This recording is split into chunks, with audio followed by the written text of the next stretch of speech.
Do you use vanilla extract in your kitchen? I bet you do. If you purchased it from the grocery store, it has an expiration date. What if I told you that you can make your own vanilla extract that doesn't expire?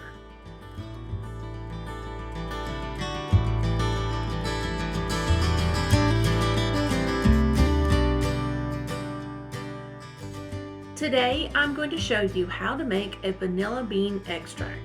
First, let's clear the extract versus tincture part up.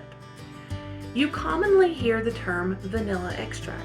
While this is more than likely what you will get in a store because water is added to reduce the shelf life, a vanilla tincture, which I am making today, only has 80 to 100 proof alcohol and the vanilla bean. So it's essentially an extract of the vanilla bean into alcohol. When no water is added, this ensures it will have an indefinite shelf life if you make and store it properly. So what exactly is vanilla extract? It is a popular flavoring made from vanilla beans extracted into alcohol. It is essential for sweet dishes like cakes, cookies, and ice cream, but also used to enhance savory recipes, sauces, and beverages like coffee and cocktails. It adds a rich, complex flavor that balances other ingredients. You can find a vanilla extract in almost any store, but will it taste as good as this? I highly doubt it.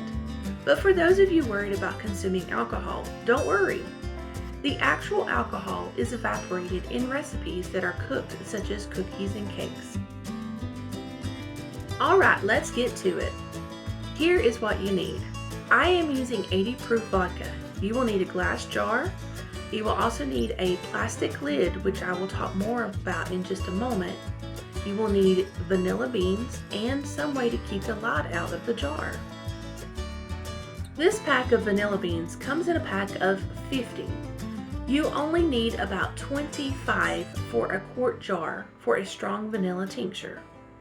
They are short enough to fit well into the quart jar. However, if you have longer ones, you could either cut them in half or use a taller jar.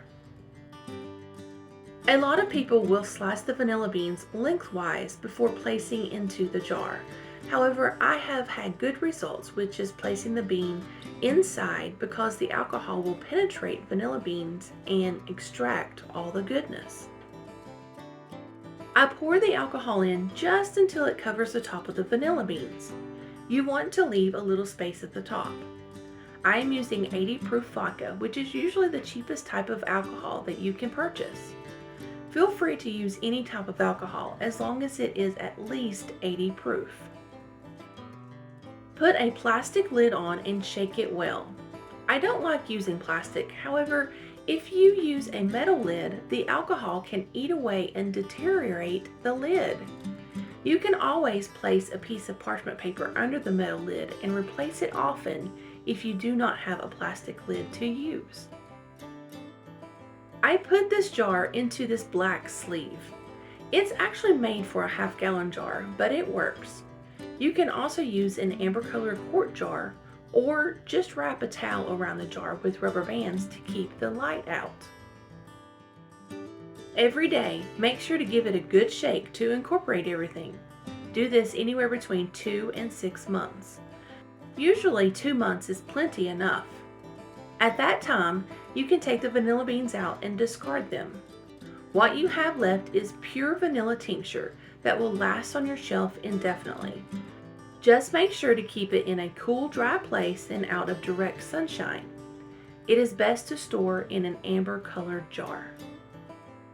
Now you don't have to worry about constantly replacing the vanilla extract you purchase at the store. You can have a lifetime supply for all your vanilla recipes.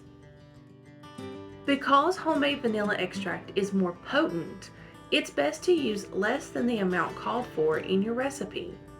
Typically, if it calls for 1 teaspoon, you would use a 1/3 teaspoon instead.